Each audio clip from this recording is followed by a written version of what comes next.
Yo, yo, yo, what's up, everybody? It's your boy Isaac. And this is your boy Bryce. And we are brothers on tennis. And folks, we have just finished a very, very eventful week on both the ATP and WTA tours.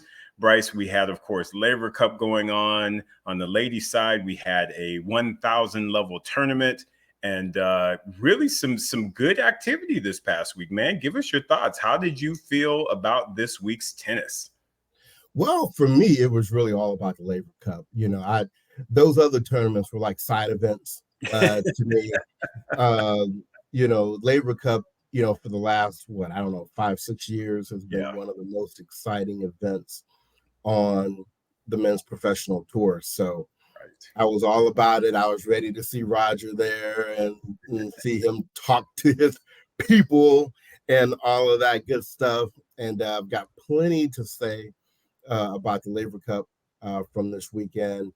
We'll talk about the women's. Was very happy because I was getting ready to clown on that result. And then we got a couple of men's tournaments that are still going on.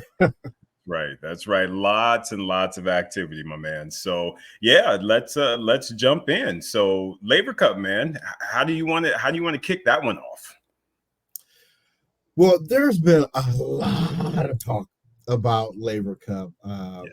Social media has just been going nuts. Our own account on Instagram has been going nuts.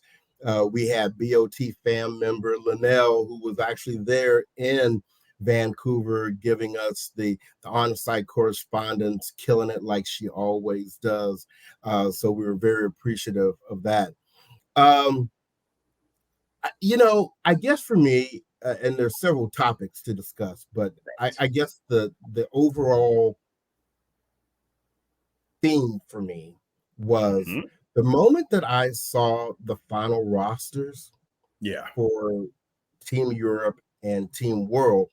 It was never any question that Team World was going to win. I mean, you basically had Team World with their varsity squad, and you had Team Europe with their JV squad. So, I mean, no disrespect to Team World for them going out and doing what they were supposed to do, but that's really the way the matchup was. It was like their varsity squad versus Europe's junior varsity squad. And I know Roger has come out and spoken about this and stated that, next year he would like to see Alcaraz and Djokovic, because think about it. I mean, if Team Europe brought their A squad like Team World did, it really wouldn't have been any competition the other way. Right, exactly. So I guess the one good thing is now with it being kind of a 4-2 split in terms of the wins, with the Europe having 4 wins, it kind of looks like it's competitive. But honestly, to me, the competitiveness comes out of who decides to play. Right. Yeah. That's a very, very, very true statement, Bryce, because and it was kind of weird because it seemed as though they weren't even able to recruit enough members on Team Europe, because I mean Team World had like 9,000 people up on there. I mean, you had Chris Eubanks in the back and Milos Raonic, and I'm just like, where all these people come from? And then you had Europe, where it was just like boom. It was like y'all missing some folks. And I wonder if it wasn't it kind of like you said, I think you extend invitations, and I think a lot of the top players, again, like someone like a Zverev, a Tsitsipas, who have played in the past, basically decided, this is not the year that I want to partake. And like you said, we ended up getting kind of the B squad, like a Medvedev. I mean, he still hasn't played, right? So I thought it would honestly be a little bit more competitive, if I'm being honest with you, because I mean, you got Rublev in there, and I really thought that he would make a difference. Again, Casper Ruud won the only point for Team Europe, so I knew, I figured he would do a little something, but overall, you're exactly right. Though when I looked at the actual lineup, it definitely leaned itself more in World's favor than Europe, for sure. Right. And, it's just, there were a lot of things that kind of came out of this weekend. And, on one side, I was happy to see some fresh new faces. Like on Europe's side, we're big fans of Arthur Feast. Yes. Although he got his hat handed to him, he was able to come out and get that good experience. And, learnings, right. That was great for him. And you have to imagine the time spent around those players practicing and in the locker room and all that.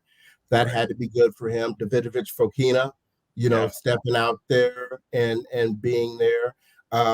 His match, I have to say you, Bryce, really quickly. His match was the one that surprised me because I actually thought he was going to win that match. That one surprised me that he didn't take that match over Cerundolo. It really did. But sorry, keep going, please.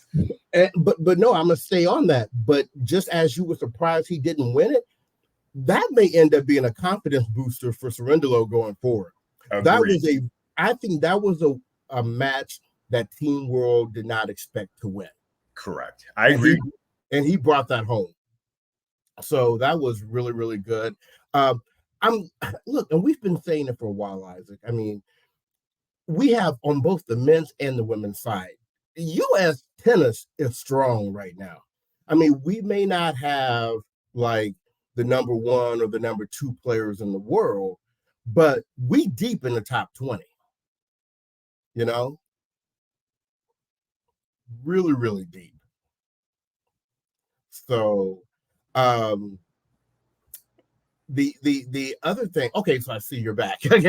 Yes, folks. We always have technical difficulties on here, right. So there you go.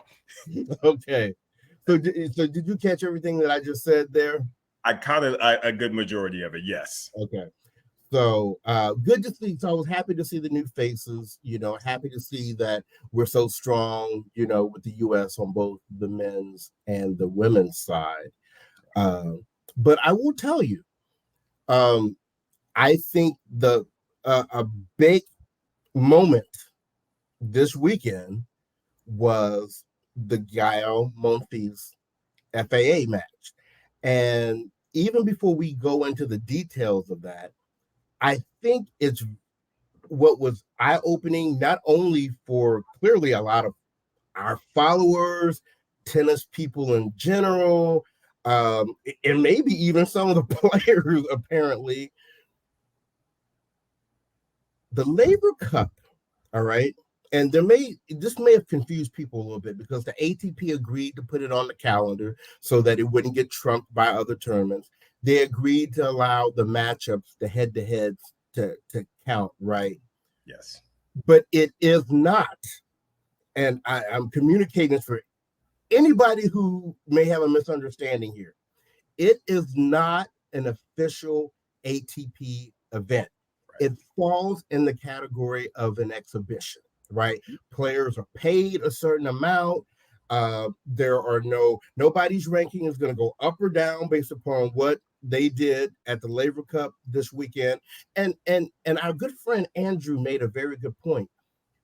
Because we say it's an exhibition doesn't mean that people don't try and it's not important and they're not battling and all that kind of stuff. But at the end of the day, it is an exhibition, right? Mm-hmm. And so I think that was an eye-opening revelation for some people, because I think some people thought like this is an actual like ATP event with ATP rules and jurisdiction and all that. It is not. Right. Some people think Drake is a singer. He's not. Laver Cup is not an ATP event. It's an exhibition.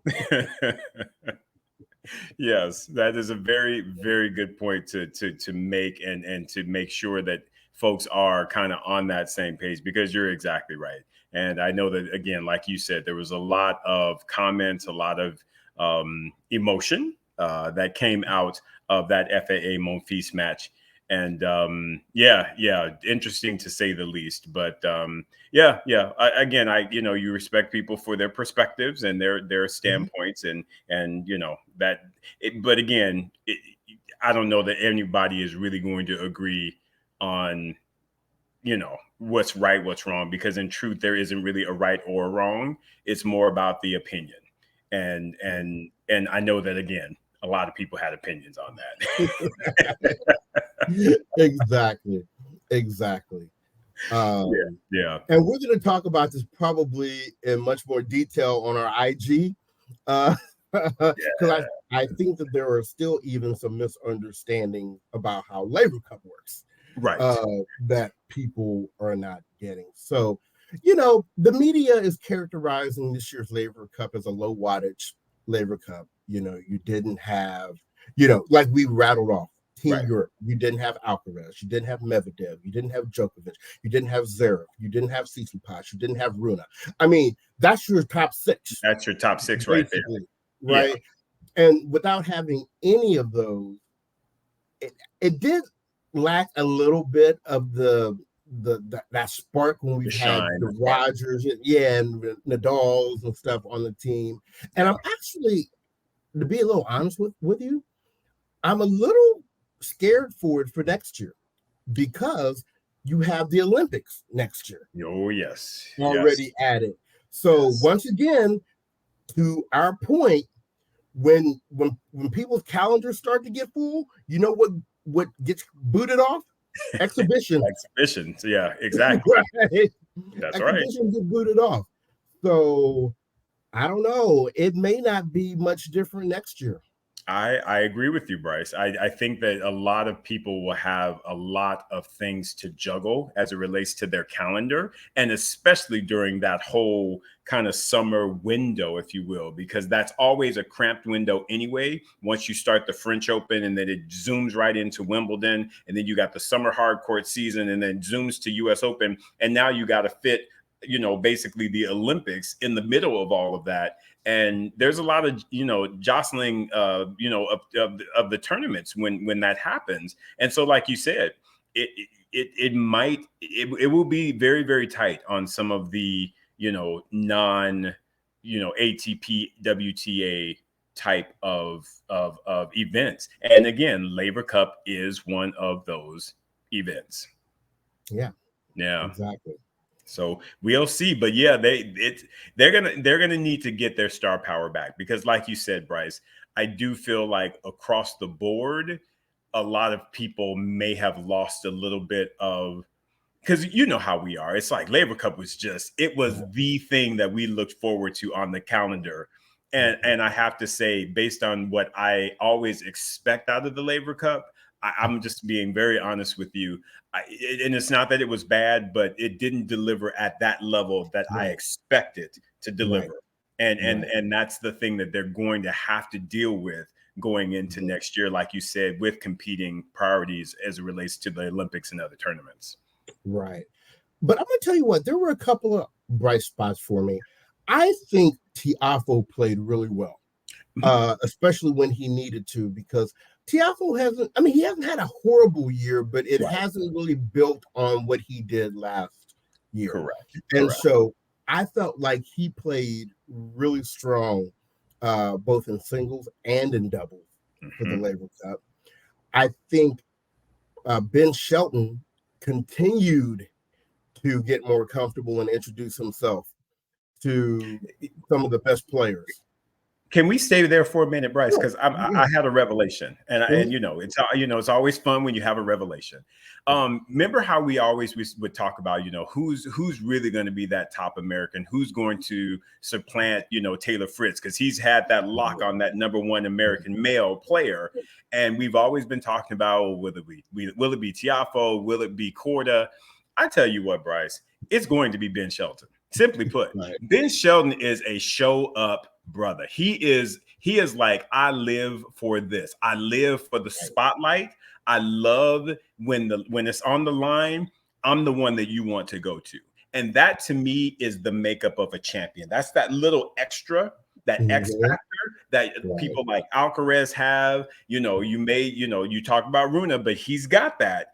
And I honestly feel like Ben is that guy. Ben is like, yo, if you need a point, right here because I'm gonna get you that point, and I'm gonna die trying. And I just love that energy that he brings to the court, Bryce. I am just loving everything that I am seeing about Ben. I know, folks. We had all the drama that happened with him and Djokovic and the whole phone call, and he does do the whole come on, and he yells a lot and this, that, and the other, which may throw some people off, but I liken it honestly back to, and this is who I related to, and we may not necessarily, prefer this particular player, but I relay it back to a Leighton Hewitt when he was busting on the scene and all his come ons, but you knew that Leighton was in it, and he was always there to win and to play his butt off. And he didn't really care if he offended you. He was out there to play and get W's. And I just get that same feel from Ben Shelton. So I'll hand it to you to comment, but I am loving what I'm seeing from that young man, bro. No, I totally agree. And he has the totally likable personality that makes him marketable, right? So he's able to get out there, get endorsements, be the face of whatever. He's going to be exciting to watch over the next couple of years. Now, I find it interesting that you bring up Leighton Hewitt, though, because I had a conversation this weekend about Leighton Hewitt as they were talking about. I'm sure you saw that piece where Bjorn Borg was asking Roger, like, "Hey, would you like to be the captain of Team Europe at some point?" And although that's all but said and done, Roger played the if I got the opportunity, it would be okay. Anyway. So when he becomes the captain for Team Europe, people were saying, who would be a good new captain for Team World? And it's funny because a lot of people were saying Andy Roddick. And I was saying, Andy, I would not do for a couple of reasons. Number one, if this is Team World, I think it would be a bad look to go 2 U.S. captains back to back. Right. I think you got to get a captain from somebody else, because then otherwise, is it Team World or is it Team U.S.? Well, and a couple of commentators even made that mistake, and they even said team. What they say, Team US, or they accidentally said Team US instead of Team World. Yes, yes. I don't remember which announcer did it, but they did it because I was like, come on now. I didn't hear that. That, you know what? And for that very reason, I like Andy Roddick as a commentator so much more than I ever did as a player, right? But so that's one reason I don't think it should be Andy. Right. The other reason I don't think it should be Andy is because with the Borg McEnroe thing, they had a rivalry there. Right. Andy never really had a rivalry with Federer. I mean, Federer basically thumped him, whenever they played. The person that I thought should get it for Team World is Leighton Hewitt, because Leighton and Roger had that early rivalry between the two of them. Leighton is known for the whole team camaraderie, tennis thing for Team Australia. Yep. Fiery personality, all that kind of stuff. Yeah. If there's going to be anybody roping in those Australian guys like Kyrgios and Demir and stuff, that's him. I think that would be the next best pairing if you're going to have Roger to have Leighton Hewitt be the other one. Because unfortunately, Nadal can't be Team World. Correct. Unless he migrates to the States, which we know that's not going to happen. But you're exactly right, Bryce. I 100% agree with what you're saying. It's I love Andy, and I would love to see Andy, be the Laver Cup coach. But again, it becomes a bit too Americanized at that point, because we already know that the Americans are going to be in the mix for a good while. I mean, we've got a line of American players that are going to be around a good 10 plus years at least. So I do agree with you in the sense of when you talk rivalry. I mean, you're right. I mean, Roger, he definitely thumped Roddick, but quietly he thumped Leighton too. But that was after Leighton got his W's on Roger. Right. And then Roger was like, "Okay, I know how to play you now." Whereas with Roddick, I don't know that it was ever, because he, outside of, again, that Wimbledon, that was in my opinion, one of the best matches of all time. Right. It was typically a straightforward, working. When you working, I like that term. When you saw Roger and Andy Roddick play, so yeah, Andy, we love you, but I like I said, I absolutely agree with what you're saying, brother. So, that's all that I have for Laver Cup for this year. We will definitely talk it in a little more detail on our IG Live tonight. So those of you that can get on Instagram Live, look for our follow-up conversation. I have a feeling it's going to get kind of spicy out there based upon some of the comments that I saw. So we will take a brief break here, and we will be back and talk about the other tournaments from this week. All right, Isaac, so let's talk about those other tournaments from last week. And let's start with actually the women, because they actually fit where the guys are still going on this week. I got stuck again, Bryce. Sorry about that. Apparently, I kept it going.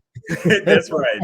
Good. Well, we had some interesting results this week. The ladies, of course, had that 1,000 level tournament, and hey, Bryce, she came through. I mean, let's just start there. You know, right. We have always talked about Maria Sakkari, and again, you know, she has, you know, one of the better, if not one of the top level games on the women's side, WTA side.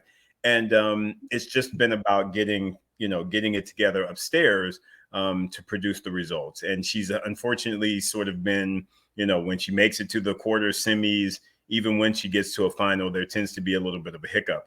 But again, 1,000 level tournament. She is playing someone that it was their first time. It might have been the first time in a final, much less a 1,000 final, because I'm really not sure if Dolahide had been on or been into a WTA final before. Maybe so. Maybe on the Challenger or ITF side, but definitely not on the WTA side. So, you know, granted, that was new for her, but at the same time, I also give Sakkari a lot of credit because of that fact. She could have very easily cracked because of the fact that she was expected to take that match and to win that match.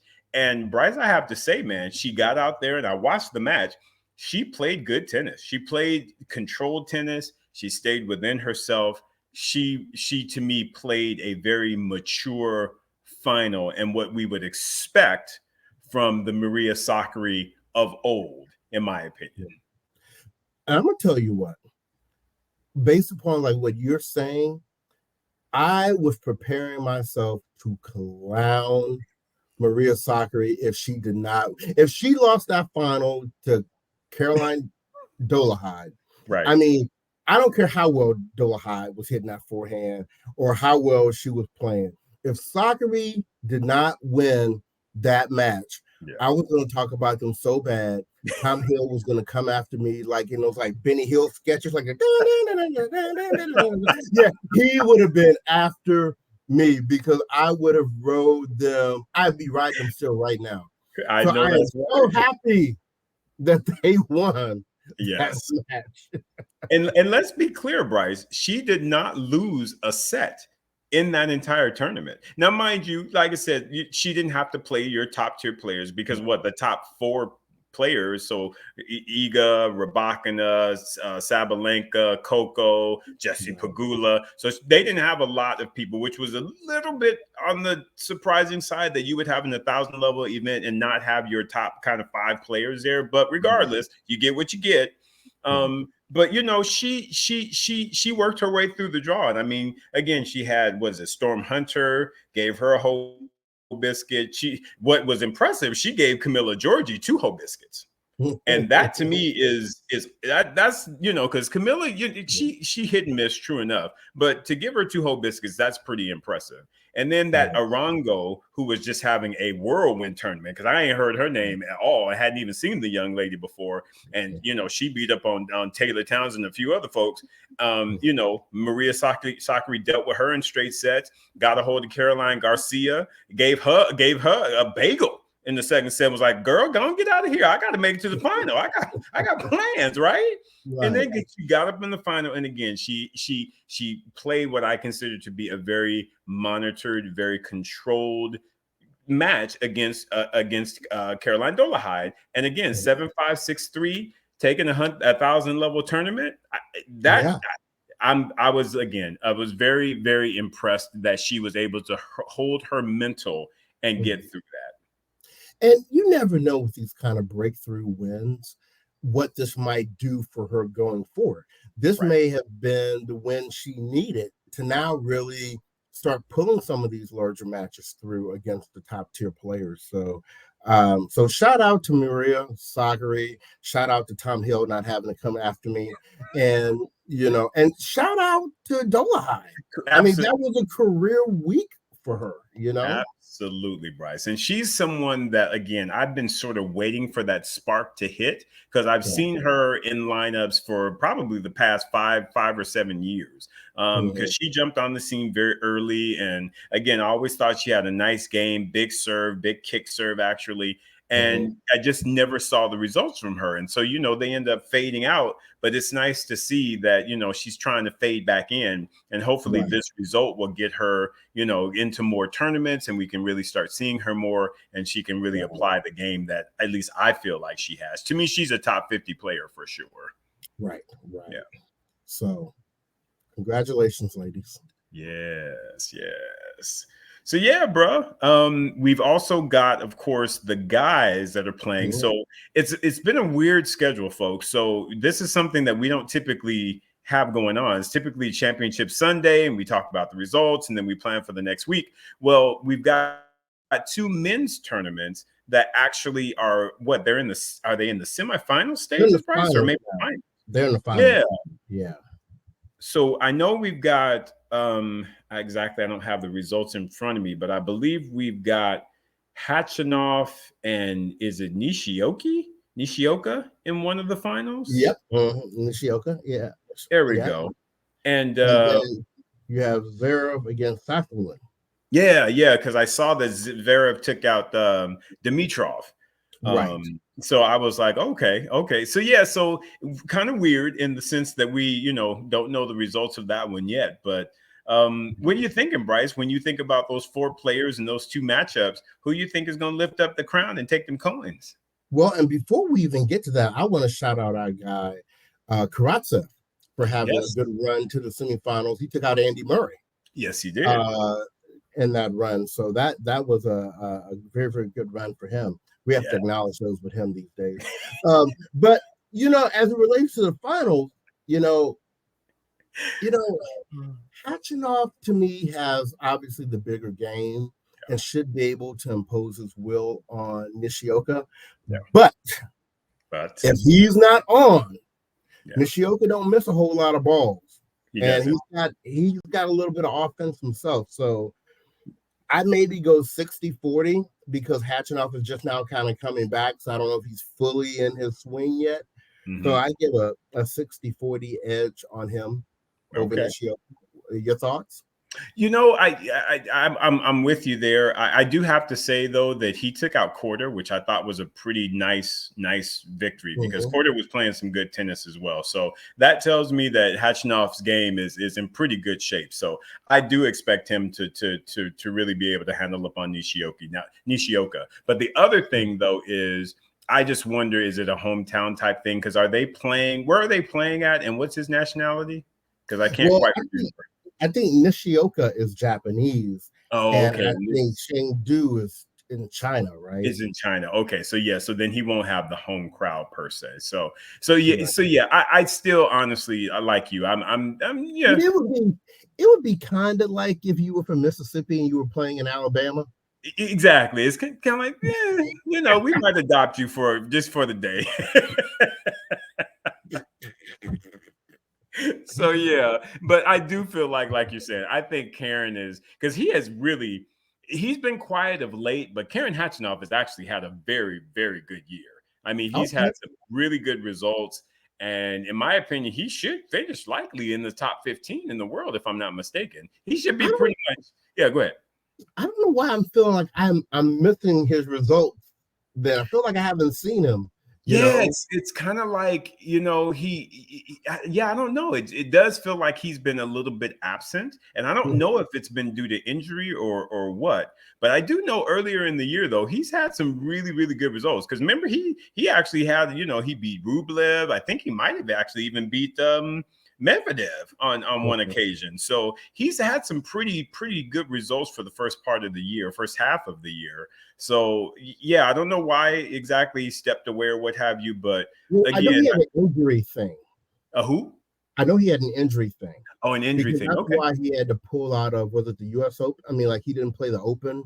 Yeah. So that's why I think it's going to be challenging for him to get top 15 because he's going to carry a goose egg on a major. Well, that's very true. But didn't he make the semis of a major though? I thought he made the semis of one of the majors. Maybe not. I'm not sure. Anyway, it's right. So, and then for the other one that you were mentioning is Zverev and Safiullin. I would expect Zverev to win that. You would expect, but I tell you what, that Safiullin, again, he was a top junior and he scares a lot of people. I think he's very much like a Karatsev because they're both from Russia, in the sense that he's got a game that is very good, and when he is playing top level tennis, he can probably beat anybody. I just think that will he be able to produce that on the day is really the question. But I actually like his game a lot. I watched him play, and he has a very, very powerful game because he's a big hitter, can hit really nice, clean laser shots, very good, clean ball striker. So, if he is on and Zverev is a little off, I can see that being an upset. But I just feel like Zverev is kind of finding that rhythm again. He was in the top 1, 2, 3 in the world, and he's fighting his way to get back to that. So I think that this is just one of those stepping stones to get there. So I do call him for this match, though. How about you? Yeah, definitely. I'm going to go there. Safiullin, it seems like, and I like him too. I remember when he really announced himself to everybody last year at the ATP Cup, right? But it seems like whenever I look for him to do something big, he loses. So, but no, I'm telling you, those Russians, they're deep too. They are deep. That is for sure. So, but I think that was the tennis for the week. Of course, dominated by Laver Cup, but right.